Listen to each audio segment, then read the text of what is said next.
Okay, very good morning, everyone. And my name is Kedar Patkar. I handle the business for Aptivaa in India and ASEAN region. Let me welcome wholeheartedly to all the participants who have choose to join the webinar. Just to set a perspective, at Aptivaa, we have been doing multiple webinars to propagate best practices and the knowledge which we have got on the field. IFRS 9 is one of the biggest things we have been observing and we have been going through. We have decided to come up with 3 webinar series on IFRS 9 as it is depicted on the screen. First one is going to be more of a strategic point of view, covering all perspective and challenges of implementation of IFRS 9. The second one we would be dwelling in detail in terms of model development methodologies, which is impairment calculation and model development. And third one is going to be on the technology aspects of IFRS 9, how you can automate it and how you can benefit from it. So let me welcome you once again for the first webinar. Today's webinar is going to be, the main panelist here would be Ashley Cherian. He is head of advisory for Aptivaa. I think my voice is echoing. That's the feedback I am getting. Let me just continue like it because most of the discussion would be done by Ashley. We will test at the time of Ashley, but please feel free to give us a feedback. Ashley is head of advisory at Aptivaa, and he has seen the IFRS 9 cycle very closely, whether it is policy development, model development, automation cycle, or after implementation of IFRS 9, the regulatory submission or the auditor's point of view in multiple jurisdictions observed by Ashley.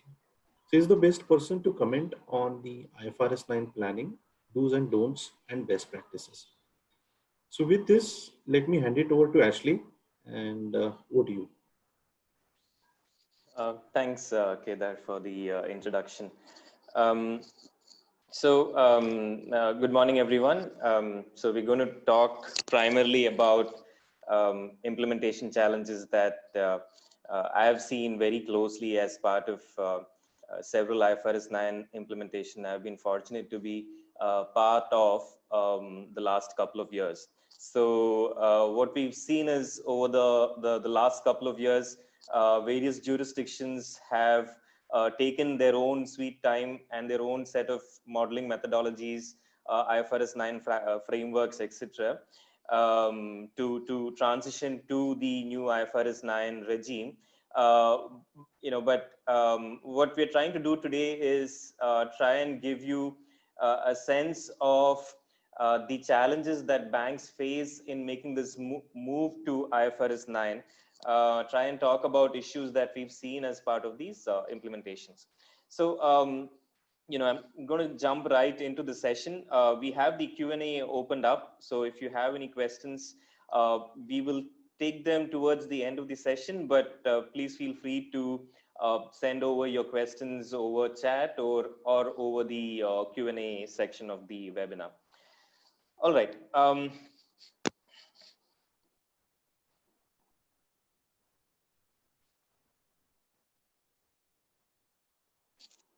Okay.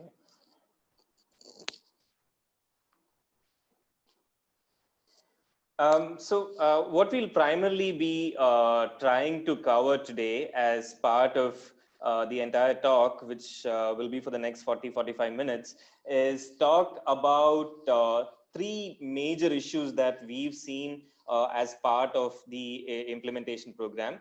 The governance aspect as to who does what in the entire IFRS 9 piece. There are various stakeholders in the whole IFRS 9 transition, as well as IFRS 9 business as usual mode, so as to speak, and roles and responsibilities as to the entire IFRS 9 framework is something that we think is important for the banks to get right at the outset itself.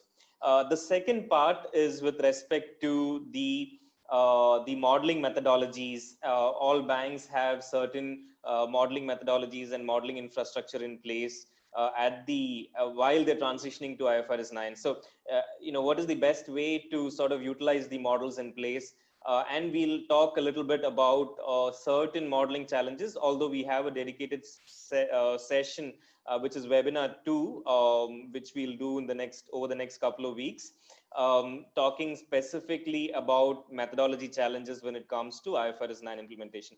And the third issue that banks generally face is, do we go with a full-fledged software solution for ECL computation, or do we go with spreadsheet models? And there are pros and cons of both of these approaches. So we try and talk about these issues as part of today's talk. But before that, for the benefit of everybody on the forum, there are banks and there are attendees who are just beginning their IFRS 9 journey. So some background to the whole IFRS 9 regulation itself. The IFRS 9 regulation itself, you can look at it as a combination of three broad aspects. One is the classification and measurement. The second is the impairment computation, and third is the hedge accounting piece. So I've been asked to see if my video works. Let me just try. The video works. Yeah, the video has actually come on now. Okay. These are three broad areas of IFRS 9, and anybody in the risk fraternity is very familiar with the backdrop in which IFRS 9 has been brought out as a requirement and as a mandatory audit requirement. The backdrop is, of course, the 2008 financial crisis, where they felt the provisioning models. The provisioning models at that point in time was an incurred loss sort of a model, and the provisions were set aside not right at the outset, but once defaults had happened, once 90 days past due had happened, once the delinquency had taken place. So that was the primary focus and objective of coming out with the IFRS 9 models, IFRS 9 framework, to come up with an expected credit losses model so that banks are better prepared in case of these assets going bad. So the idea broadly was to align accounting practices more closely with the actual risk management processes itself. So there was the Basel world with its own set of expected losses definition, its own capital computation methodology for loss absorbency. And then the idea was, how is it that we can come up with a framework that aligns closely with actual risk management practices? So if you were to consider Basel as the de facto standard, and most jurisdictions have adopted Basel as the de facto standard, then the idea was to come up with a framework that sort of builds on that framework. And which is the reason why, if you look at the IFRS 9 framework itself, it does not go into detail as to how the loss provisions need to be computed, but it goes into great depth around the philosophy with which the loss provisions need to be computed. It needs to be an expected credit loss. There are concepts of 12-month ECL, expected credit loss, and then lifetime ECL, stage assessment coming into picture. And the entire idea was, from a systemic regulatory perspective, the idea was to address any pro-cyclicality concerns, which is again one of the stated objectives of the Basel framework also. So the whole idea of the IFRS 9 framework is to improve upon the expected losses or the provisioning framework for all of the banks.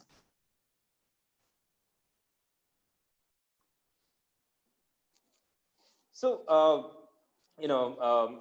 just a slide highlighting the fact that for banks looking to transition to IFRS 9, meeting the deadline is just the tip of the iceberg when it comes to the IFRS 9 journey as such. There are several other challenges banks will face as part of the IFRS 9, because and we've seen this as part of our journey with a lot of our clients also, that meeting the deadline and getting out the numbers the first time around the transition phase is just the beginning of the journey. the requirements that come out later on, and banks that do not have the foresight to see that these requirements need to be met, if not in year one, at least in year two, year three, or going forward, they have had to significantly redo the entire IFRS 9 framework.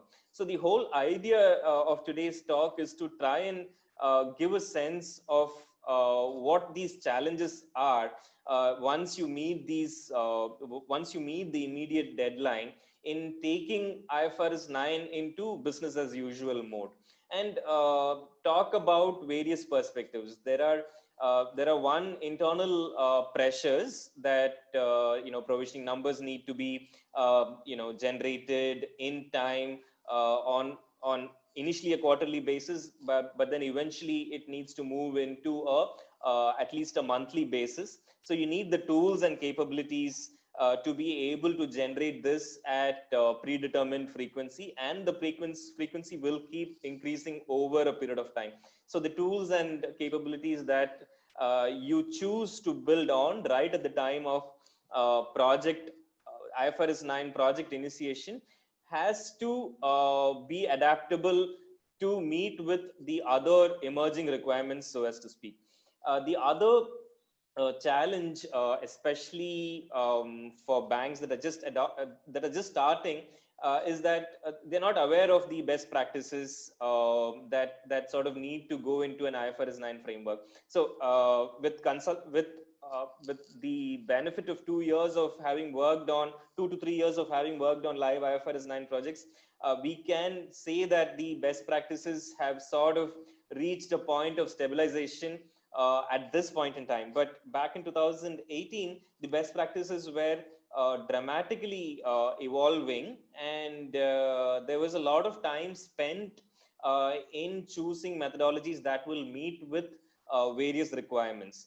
So even now, what we are seeing is that when you go live at day zero, when you go live, you choose a set of methodologies that that are commensurate with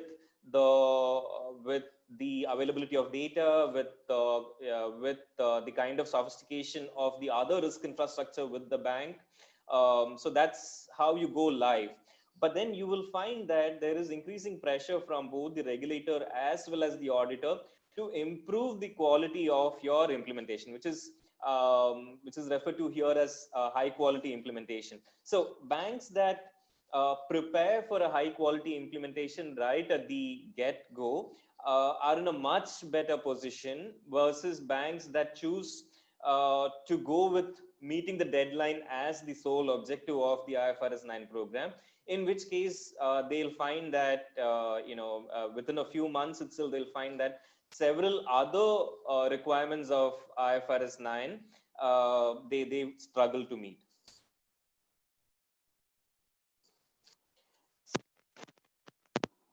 Now, how do you go about setting up an IFRS 9 program in general? So it's important to understand the various stakeholders, both within the organization and outside. But even if you were to take a narrow view of stakeholders and you look purely internally, there are three main risk functions being represented by the CRO, the Chief Risk Officer, the Chief Financial Officer, and the Chief Information Officer, or the technology team. Now, I think it's a given that all three functions will get involved as part of the IFRS 9 journey. The initial impression when IFRS 9 was just starting to become the talk of the town was that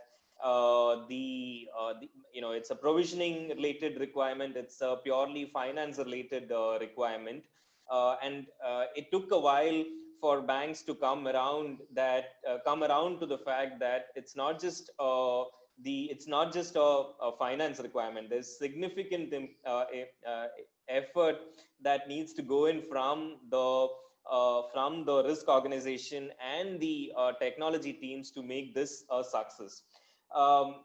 But even before you look at the requirements, if you were to look at the priorities of the three functions, you'll find that while there are some overlaps, you'll find that the KPIs or the priorities of these three functions are actually quite different, and they can actually be sometimes competing priorities.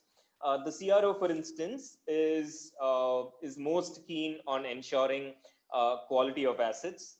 He ensuring that provisioning levels are sufficient.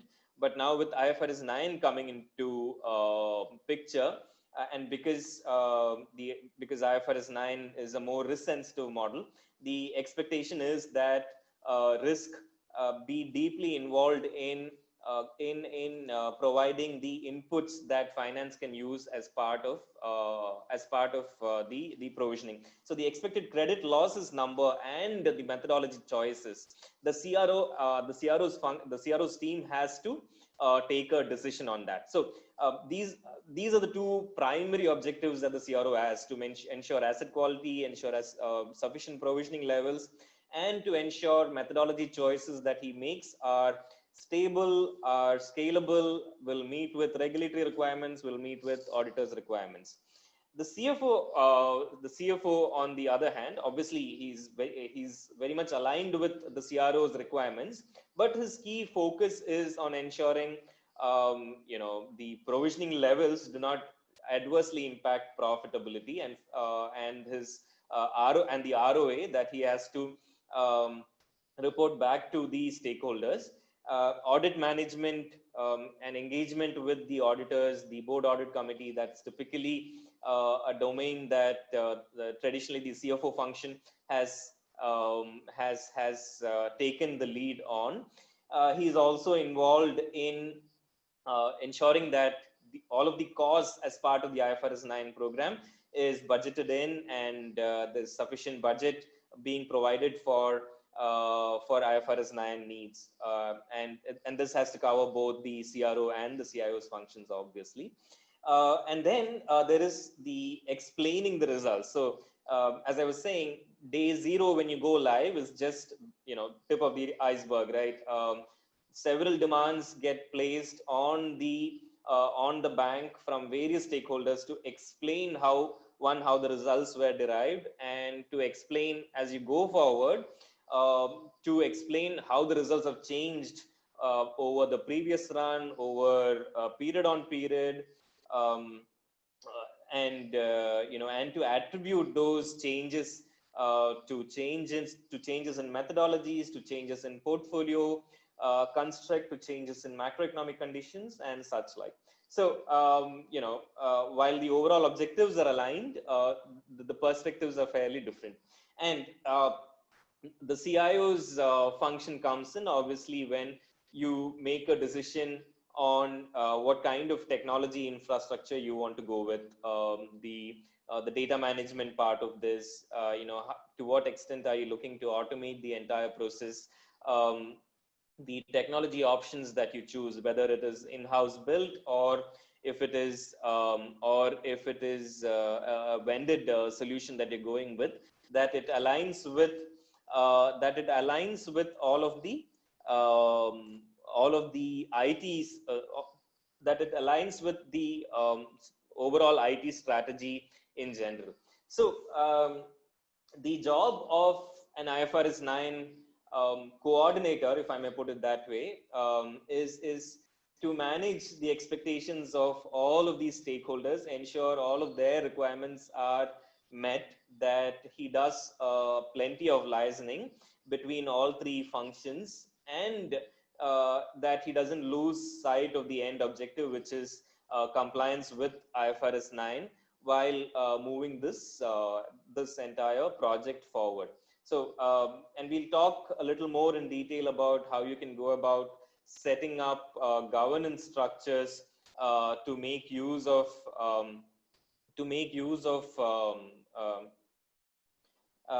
governance structures to make use of to ensure that all of these objectives are met. So let's talk effort. When we were starting off with the IFRS 9 journey, I mean, us, like any other consultant and any other bank, were pretty much playing it blind in terms of the effort that goes into the overall IFRS 9 process. And there was a fair degree of confusion around, if this is an accounting domain, this has to be the domain of the domain of the CFO and the finance function. And when we put up a chart like this showing the impairment modeling as the one with the most effort required, it does stir up a little bit of it does stir up a fair bit of controversy, because this was considered primarily an accounting job.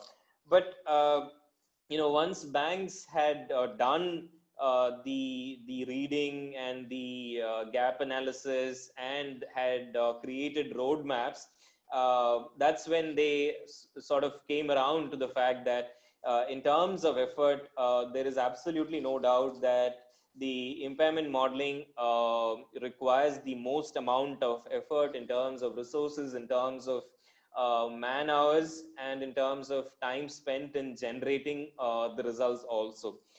Classification, this is not to say that this is the biggest impact area. Uh, in terms of impact, classification and measurement and or hedge accounting could have dramatically higher impact depending on the portfolio makeup. But in terms of effort expended in terms of making that switch, there's absolutely no doubt that ECL modeling takes utmost priority and requires the most amount of time and deliberation to go live with IFRS 9 models. On the classification and measurement piece, we'll primarily be talking about ECL modeling going forth in this webinar and in the next couple of webinars. But just one of the things that emerged as part of our journey with banks is, while classification and measurement requirements are fairly detailed and fairly comprehensive, the process, I say, is not as difficult to execute, because if you look at the loan structures and the loan documentation, the type of products that typically get used in a typical traditional bank is not that varied. So all of your SPPI tests, etc., can in fact be done at a portfolio level than at a contract level for your entire classification and measurement piece. So what eventually banks have what banks have done is that for the bulk of their portfolios, like I'd say 80 to 90% of the portfolio of banks that we worked with, and we worked with banks in Asia and Africa as part of IFRS 9. In majority of their banks, 90% of their portfolio gets covered are the traditional banking book portfolio. So there isn't a tremendous amount of effort expended as part of the classification and measurement piece. Again, hedge accounting also, similar story. And in some jurisdictions, especially, hedge accounting was deferred. So banks haven't, expended that much effort on the hedge accounting piece while going live with IFRS 9. So, and of course, we've highlighted project management, program management separately, because this, at least at the year zero or year one, you definitely need a dedicated working group that looks at all of the impact areas of IFRS 9. You may choose to do this internally, or you may choose to outsource it to consultants to external consultants. But a dedicated program management is absolutely a must for a successful program implementation. All right, moving on. We'll try and talk about again a few of these issues, and we've touched upon a few of these issues already with respect to governance. But we thought it would be interesting to look at what the challenges are in each phase of the implementation. And it'll also, and for banks that are looking to start their IFRS 9 journey, will give them a sense of how to structure their IFRS 9 programs. So as with any other compliance program, broadly 4 phases. There is the gap phase, where you look at the requirements and try and map your existing operating environment, your existing risk management assets, your risk infrastructure, to see to what extent the current infrastructure, both models and technology, is suited to meet with the requirements of the new program, the new IFRS 9 program. And then there is the design and comply phase, which is where the bulk of the effort, the bulk of the effort and bulk of the resources go in terms of going live with IFRS 9. And this is where you would decide on the governance framework, the methodology for ECL computations, um, and in the comply phase is when you would liaise with the auditors, and there are a couple of ways of going about doing this to de-risk the compliance phase. You don't want to get into a phase wherein you've designed everything, and at the time of compliance you find that methodology choices that you've made do not pass regulatory or the auditor's scrutiny. So couple of ways to sort of de-risk that, and we'll talk about that when we come to the governance section. And then basis feedback from auditors, if any. You've got to make changes to methodology. Hopefully you've structured the program in a smart way, so that these changes that emerge, and there will be some changes that will come up, are not a showstopper. And then typically some additional disclosures that will emerge as the industry as a whole in every jurisdiction goes live with IFRS 9. But then what is also important is to always have an eye on at the business as usual phase, because if you're smart about if you're smart about looking forward to the business as usual phase and design in such a way to meet with the requirements of the business as usual phase, it will go a long way in building up a solid IFRS 9 program within the bank. And it's important to look at the business as usual phase, because what were initially not challenges or issues at day zero of transition will become issues later on. Day zero, when you go live, you don't there is comparison to the previous provisions numbers, but you're not you don't spend too much of time explaining what has changed between the current expected credit losses number and the previous expected credit losses number, which will become, trust me, a big question when you move forward with your IFRS 9 regime. Explaining numbers to auditors, to internal management, as to the reasons of change, to attribute it to changes in portfolio, changes in your loss estimates, be it your PIT, point in time PDs, the LGDs, EADs, be it changes in macroeconomic conditions, or be it changes in the methodology itself that you've chosen. So if you do not plan for capability to be able to do this in a seamless manner, banks will really struggle. So, and along with it, quickness of results, especially now banks that have gone live, with the whole COVID pandemic, there is tremendous demands on banks to conduct stress testing, and for banks that have gone live with IFRS 9, the expectation is that the stress testing models integrate with the IFRS 9 models. So if your IFRS 9 models are not built to scale, are not built to generate results, if not on the spot, but at least overnight, again, banks will really struggle. And not just struggle in terms of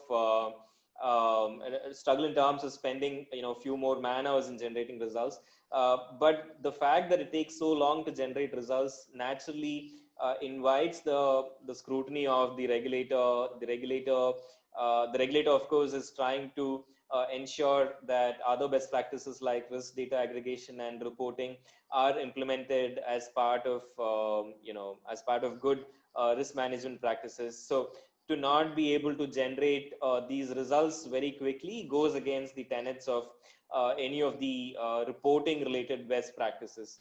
So the key is to ensure that throughout your IFRS 9 journey, you have your eye on business as usual phase, and to build your IFRS 9 framework with an eye towards automation and quickness in terms of generating the results. Also, the other aspect of business as usual phase is you've got to have technology that enables coordination with multiple teams. And we'll see this in the governance phase when you talk about a typical workflow for IFRS 9.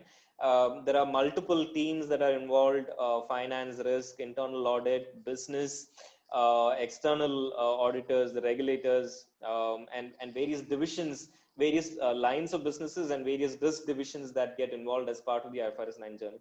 It is important to have infrastructure and processes that manage this coordination process in general.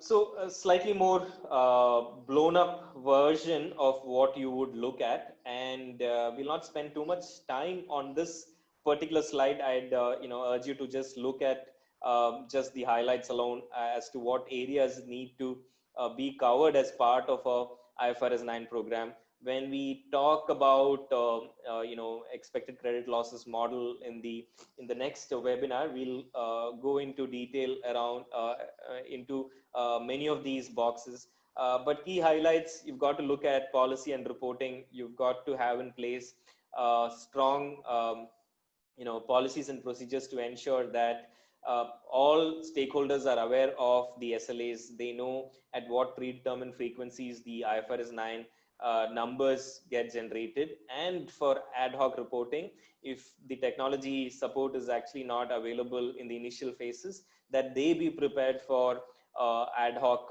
reporting in general. There's models, and I'm guessing everybody participating in today's webinar is familiar with broadly the requirements of these models in terms of the expected credit losses numbers that need to get generated. Again, topic for the next webinar. Data and IT systems, again, paramount when you want to build an IFRS 9 program with an eye on business as usual phase. Again, topic of webinar number 3. And then the broadly three phases, like we spoke about earlier. The gap phase, the implementation phase, is essentially the design and the comply phase combined, and then there is the transition phase, which is expected to move into a business as usual phase in general. So, one of the biggest questions that we were faced with at the time of IFRS 9, and now it's an industry view has evolved as to do we go about building completely new models for IFRS 9? Now, the industry has evolved to a point where there is consensus that no, you do not need to develop fresh models for IFRS 9. You try and leverage on existing models, and hopefully there is every bank would, for instance, have some credit rating models already in place for Basel needs, even if they've not gone to Basel Foundation IRB or Advanced IRB. For credit decisioning purposes, banks typically have some rating models in place. So one of the first things that banks need to do is do a portfolio segmentation and list down the inventory of models that they have that can potentially be used for your IFRS 9 needs. So just a couple of instances: if you have in place an early warning system or an early warning framework, then your SICR framework, your significant increase in credit risk framework, should absolutely try and leverage on those models in place. For your PIT PDs, your point-in-time PDs, these are essentially your macroeconomic adjusted probabilities of default. You absolutely should look at your existing through-the-cycle PD models that you have in place. Banks potentially have rating models in place for at least for their corporate and SME portfolios. They may or may not have scoring models for their retail portfolios, and we look at approaches in webinar 2 for dealing with such situations. Again, on LGD models, Again, if you have existing facility rating models, you would try to leverage those existing models. Else, you would have to build new LGD models. The EAD models and prepayment models, you got to look into your ALM piece, your asset liability management models, to see what are the models in place that you use as part of your ALCO reporting. As I said, the entire IFRS 9 framework, it cannot be executed in silos. You've got to reach out to the ALCO, the ALM teams, the market risk teams, to be able to come up with within a holistic IFRS 9 framework. And last but not the least, there are some jurisdictions that have always had strong stress testing programs in place. So even before IFRS 9 came into picture, there were some jurisdictions that had a fairly rigorous stress testing programs, even in Asia. So, you'd want to ensure that those models get leveraged as part of IFRS 9. Now, once you create this the landscape and do a gap assessment, it may so emerge that, a lot of these models cannot be used. And, and I want to talk a little bit about, what are these key areas that they need to look at while making these decisions in terms of model appropriateness. And a small comparison chart that we've sort of put together in terms of Basel and IFRS 9 requirements. The granularity, if you look at IFRS 9, is very, very clear that, the industry standard now, the de facto standard is very clear that the computation has to happen at a transaction, at a facility level at a minimum. So the EADs need to be adjusted for at a cash flow level, and you need your ALM systems for that. On the Basel side, in your ICAP or in your other capital computation, it was all right to look at pool level models and to compute compute the numbers at a pool level. So that's not possible in the IFRS 9 regime. So we'll not look at each of these points. We'll be sharing these slides. Some of these points are self-explanatory. Ownership will come to in the next section. In terms of coverage, this is an important point. Basel allowed for partial use of models. You could move 75% of your portfolio into any of the Basel advanced approaches. That's not possible in IFRS 9. The entire book has to go into the approach or the methodology that IFRS 9 has adopted. On the PD estimation side, anybody who's done at least a surface level reading of IFRS 9 would be aware. The probabilities of default that you need here are macroeconomic adjusted probabilities of default, and they need to be computed at a lifetime level and not a 12-month horizon that Basel uses. So the difference between PIT and TTC, again, LGD and EAD, you could use regulatory LGDs as part of your Basel norms. You didn't have to build LGD models for Basel purposes, but that's not the case in IFRS 9. You've got to build forward-looking LGD models. Again, topic of discussion for webinar 2. Downturn LGD in Basel. What we need now is risk-adjusted LGDs. Discounting is important because and the discounting rate that you use here is the EIR, effective interest rate, that needs to be used. And there are certain audit-related challenges that you will face once you start using EIR as part of your move to IFRS 9. All right, so in the interest of time, I'm going to be skipping a couple of slides. And in terms of who does what, I think I've already set the case for the maximum amount of effort going from the risk management team, as part of the IFRS 9 program. So the role of risk management here is, one, to develop all of the models that are needed for ECL computation. The review and validation of ECL models is the domain of the risk management team. Stage assessment criteria, again, they've got to look into their early warning indicators. If that's not existent, they've got to come up with their own indicators. So the entire ECL piece has to be owned by risk management. The classification, the reporting, and the actual accounting entries vis-a-vis provisioning is done by finance. Now, there is a lot of confusion among banks that are just making the move to IFRS 9 in terms of who owns this process. I think the industry is extremely clear now.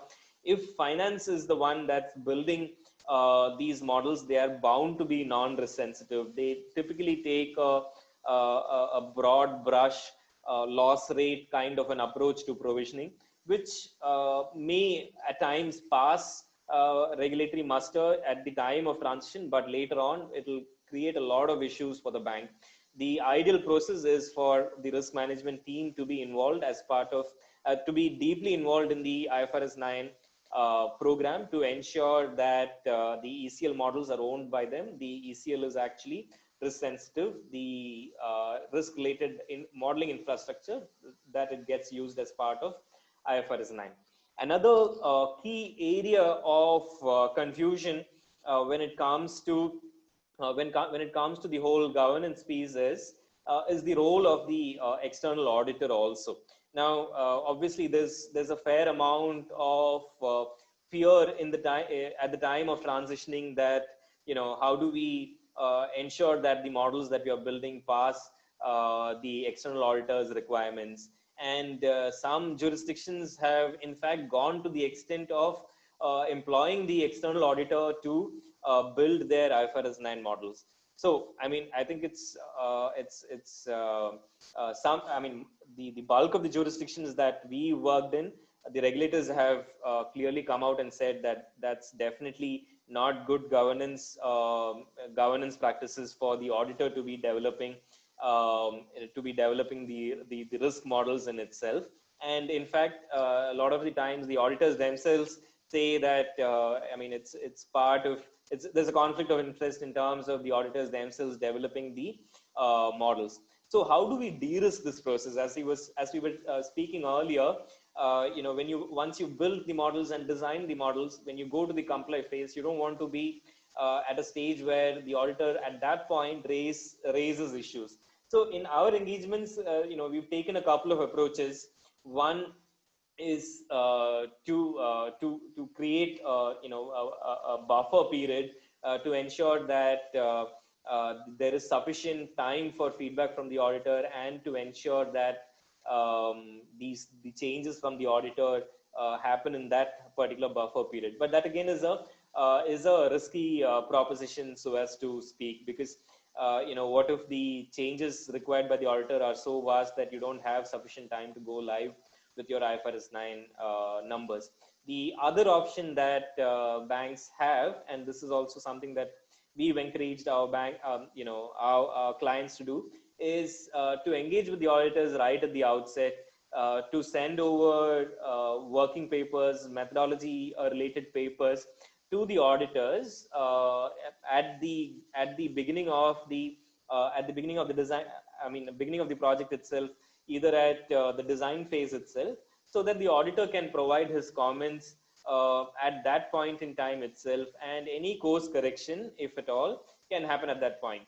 Now, obviously, if you were to engage with a seasoned experienced IFRS 9 risk consultant, he is already aware of all of the practices that are in use in the industry, and chances of the auditor posing too many issues uh, vis-a-vis regulatory compliance are likely to come down. But these are typical de-risking strategies that banks have used in the past. But again, industry is very clear that the risk management team has to take ownership of this. External auditor cannot be the one generating these numbers. Conflict of interest, because he's the one uh, who has the assurance function. It cannot coincide with the development of the models function itself. And not just that, an independent validation also needs to happen as part of as part of the ECL framework. The independent validation, can be done by internal audit, and internal audit also has an important role in this whole process. But what we've seen is that because of the fairly technical nature of the guidance and the requirements vis-a-vis credit risk modeling, internal audit typically doesn't have that skill set. So they typically outsource it to a third party vendor, or they have contract resources, skilled contract resources who can do the validation function. But again, it's a compulsory requirement that internal audit be a part of this process, as be part of the lines of defense as far as IFRS 9 is concerned. And then, of course, there are the other steering committees, the working groups that need to be created. Uh, Obviously, because this is a non-prescriptive guidance, the IFRS 9 committee and the board risk committee has a significant role to play, especially when it comes to management overlays. Management overlays will definitely happen. There's absolutely nothing wrong in having management overlays. What is important to have is to have a strong governance process around management overlay, and to have demonstrably strong governance process. And by demonstrably strong governance process, I'm referring to having a strong terms of reference of the IFRS 9 steering committee, its roles and responsibilities, and from a process perspective, ensuring that minutes of meeting of the IFRS 9 steering committee are in place, that they get circulated to the board risk committee, so that all the other stakeholders and supervisory authorities get comfort as part of the process. So that's what this slide also doesn't talk about is the role of the regulator himself. Obviously, this is an accounting standard, and prima facie, the regulator does not get involved at the get-go. The external auditor is the one who's supposed to sign off. But obviously, from a regulatory perspective, he's worried about systemic impact of the guidance. And obviously, the regulator weighs in several forms. There are jurisdictions where detailed guidance has come from regulators as to the methodologies that need to be chosen for model development. In some jurisdictions, they've gone light on regulatory guidance. They've not, which is to say, they've not given more prescriptive guidance, but they've gone ahead and created certain floors. They've created certain transition phases in terms of this move to IFRS 9, so that impact is there is not there is that, so that there isn't a cliff effect when it comes to this transition to IFRS 9. So all of these various stakeholders and various competing priorities need to be taken into account while setting up your IFRS 9 program. Okay, so we have just a few minutes left to try and move through the couple of more important slides. So let's say you've conducted your entire IFRS 9 design phase, and you're in your comply phase. So we've listed down a set of questions that typically the auditors ask as part of your IFRS 9 program. We do not have time to go over all of these, but a couple of important ones that I think you should definitely get right. One is the more technical method of calibration for probability of default, the PIT models that need to be in place. What are the methodology choices being made there? So that's definitely an area of interest for the auditors, and typically the audit teams also open their credit risk specialists to look at these angles. The data sources being used, and to be honest, we'll talk about a lot of these in more detail when we come to the modeling phase. But focusing on the audit requirements as to the extent of data that you've used as part of the modeling exercise, and the quality of data that you've used. So that's also an area of interest for them. Obviously, the auditors are also interested in the levels of ECL computation. By levels, I mean two types of levels here. One is the magnitude of ECL the dollar in dollar amount, what is the amount that you're keeping, and the other is the slightly more procedural, the granularity with which you compute your ECL. Are you doing it at a account level? Are you doing it at a portfolio level? Obviously, preference is for an account level computation. Effective interest rate. This is a question that every single auditor asks as part of your IFRS 9 program, as to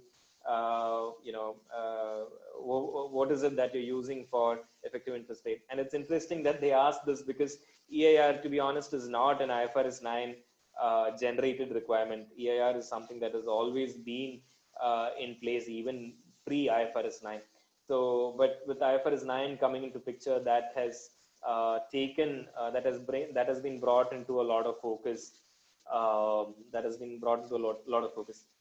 Of late. So I've been asked to wrap up in the next couple of minutes. So I'll do my best to cover one last slide before we move over.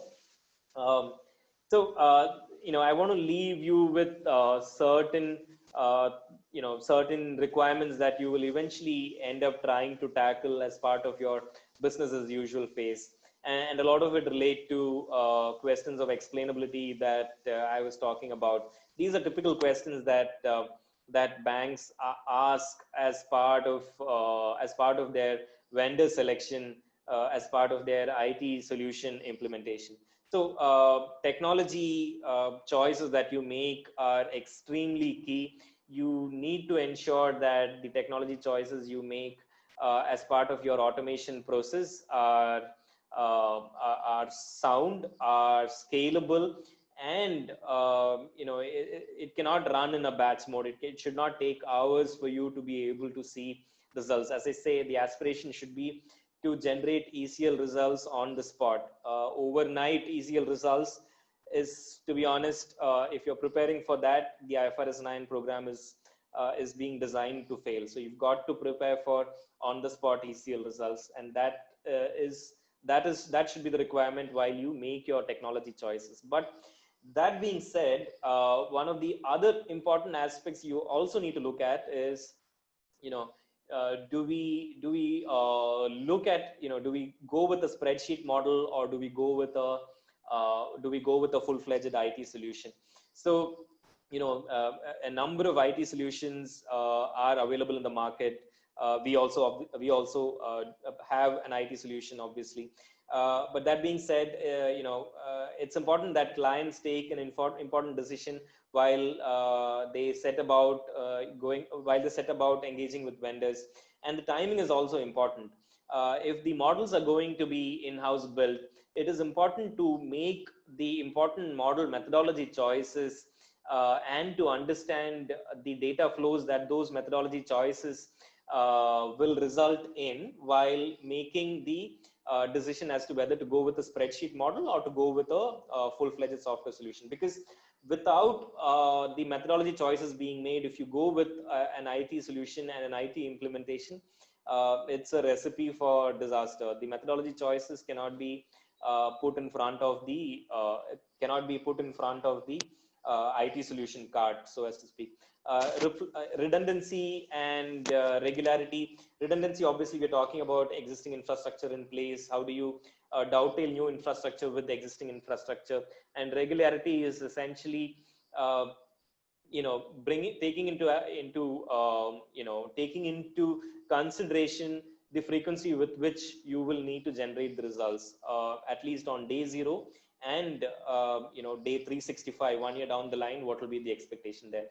So these are important considerations that you've got to make before you make your IFRS 9 technology choices. So that sort of brings us to the end of today's webinar. I'd be happy to take any questions, and I'm told there are a couple of questions.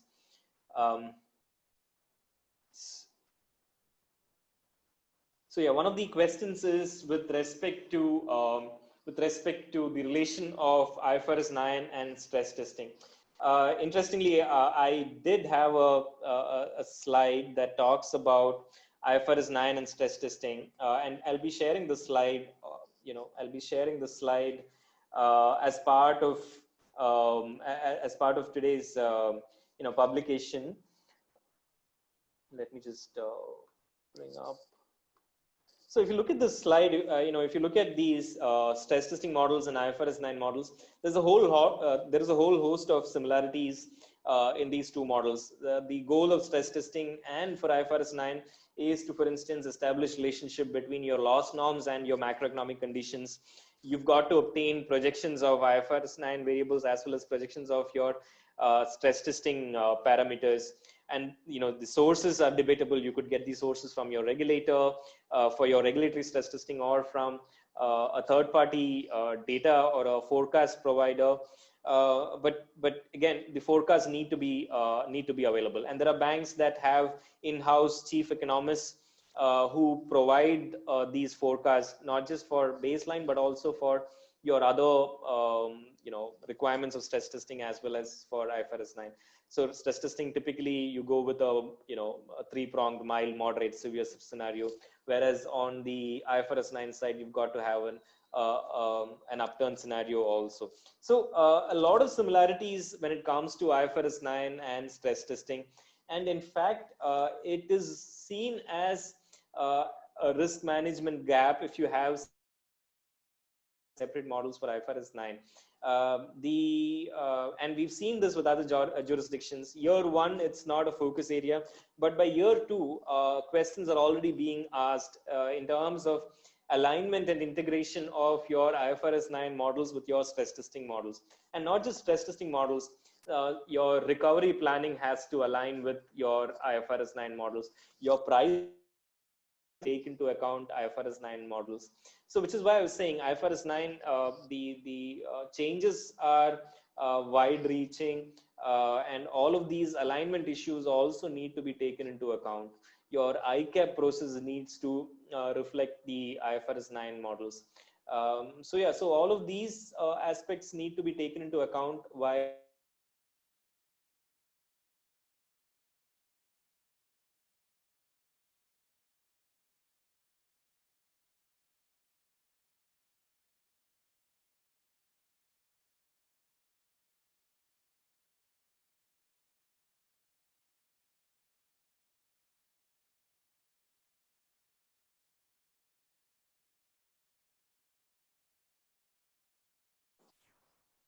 sorry, I think I just lost connection. Yeah, you are back, Ashley. Sorry, I just lost connection. So I was done with that question.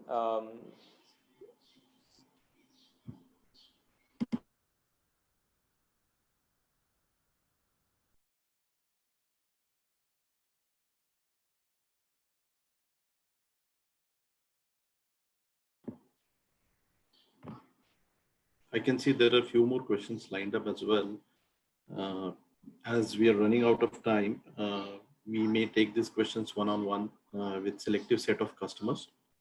Some of them also have raised that, can these presentations be shared? Yes, we will share these presentations with you.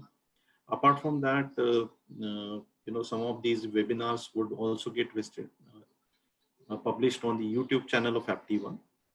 So please follow our YouTube channel, and you will get to see these webinars again, whenever you want to see, and you can circulate it among your colleagues as well.